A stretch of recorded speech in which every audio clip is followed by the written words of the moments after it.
Today I fucked up by letting my cat nap on me for as long as possible. Today I took a nap on my couch and woke up, well, needing to pee. Unfortunately, my cat had fallen asleep on me and he looked so peaceful and cute. I pretty much couldn't bear to wake him up. Silly, I know. So I waited as long as I could, scrolled on Reddit for a while, until I was like, okay, I can't take this anymore lol. Gently woke him up, moved him, and proceeded to zoom over the bathroom. It's only about 5 feet away, NBD. On my way however, I slammed my pinky toe harder than I even knew was humanly possible into a chair leg, screamed, doubled over, and, in my agony, nature began to take its course. I limped as fast as I could to the bathroom and, besides needing to shower and do some laundry ASAP, I figured pretty much all was well. Except it's 5 hours later and my pinky toe is black and bruised, I can't put pressure on my foot at all, and I'm pretty sure my toe might be broken. Too long didn't read, wanted to let my cat nap, waited until the last possible minute to pee, stubbed my toe, kind of peed my pants, and now I can't walk. 2 days ago I broke my pinky toe by running full force into a wall with it on accident. My wife sounded distressed and called me into the room. She just wanted her medicine that was a foot out of her reach. That was just God smiting you for disturbing the cat. Everyone knows you never disturb a sleeping cat. Please check with a doctor if you don't know what to. Nice. Teachable moment. Bet you won't do that again. Today I fucked up by not checking inside the bag before I ate. So about 2 days ago I went to the shops and decided to treat myself to some biltong, a kind of dried meat similar to beef jerky I think. As soon as I got home I put it in the fridge to keep it protected. Today I was feeling pretty snacky so I grabbed the bag of deliciousness and dug right in. It was a pretty big bag and I needed to eat as much as I could before it went bad. But about halfway through stuffing my face I looked inside the bag to see what piece I wanted to devour next, and that's when I saw my life flash before my eyes. Staring up at me from the bottom of my yummy bag of biltong was a baby cockroach. I could feel the sensation of dried meat coming right back up my esophagus while the little bastard stared me down. I was mid-chew from the previous handful and realized, after what felt like years of a staring competition with this asshole, that he had been there the whole time. I threw the bag away and sprayed the shit out of my bin with some doom for good measure. He can rot in hell. Too long didn't read, I ate 200 grams of baby cockroach biltong.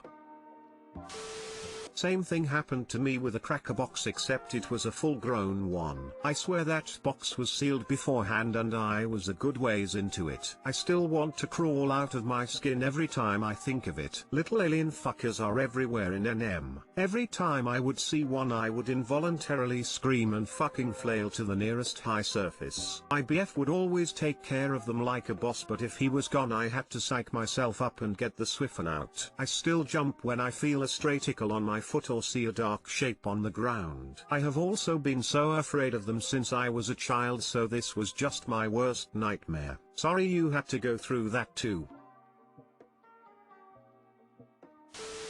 I used to carry my lunch to work in a plain open-topped bag. One night I sat down to eat only to discover a mouse staring back up at me. Everything went into the trash and I went hungry that night.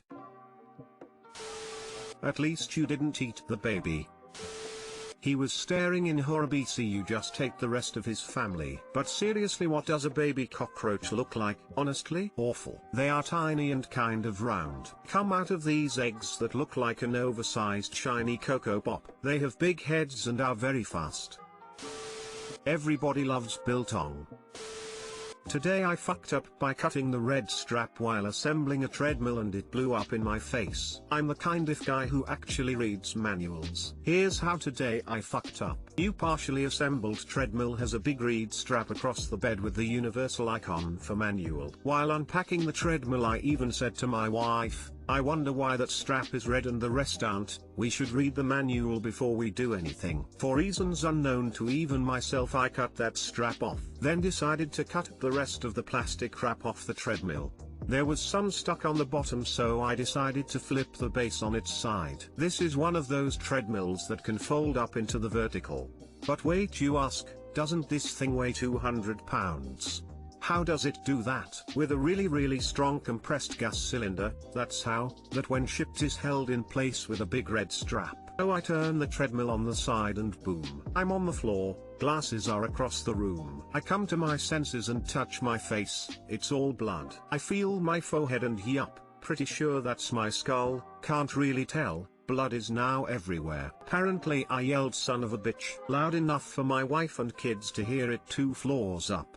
Younger teenage daughter comes down and starts yelling for mom. I go to the bathroom, wife meets me there and it's clear. This isn't a simple band-aid, this is a deep laceration and it needs professional fixing. 2 hours, 6 stitches and a tetanus shot later I'm put back together again. I'm definitely going to get a black eye out of this as well. Too long didn't read, RTFM, and if a piece of exercise equipment has a red strap embossed with caution symbols AMD, a big read manual first flag, don't ignore that. Oh man, I've been there. My uncle tried to put a door handle through my skull. Outside of arterial bleeding, facial wounds are insanely bloody. Yeah, they bleed a ton and it can be a damn paper cut. Like why, I'm boot to bleed out due to a paper cut lol.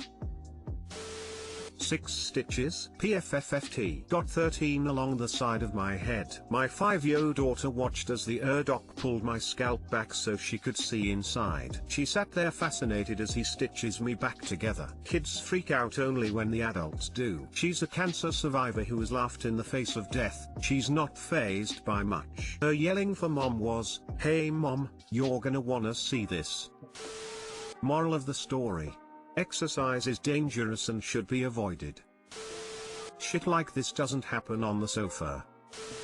Yeah, my father has pretty much become immune to pain. That sort of thing happens when you lived with bone on bone in both of your big toes for most of your adult life. Finally got the right fused, it's successful. He gets the left toe fused, and proceeds to break the titanium plate that's holding the fusion together. And he didn't even notice, because it always hurts. They refuse the toe, with 15 screws in addition to the thickest titanium plate the doc was allowed to use. He breaks it within a week. This time he does feel it. Decides to have the toe amputated, after x-rays show that the bone closely resembles mashed potatoes at this point. Ever taken a drywall nail and started jiggling it around in a wall? That's what the screws did to the bone. He's also cut his head open on a car door, sliced his thumb lengthwise, down to the bone, and had to cut off his own toenails several times to relieve blood blisters. Why wouldn't they put in something strong enough? This surgery lead to amputation? Malpractice suit?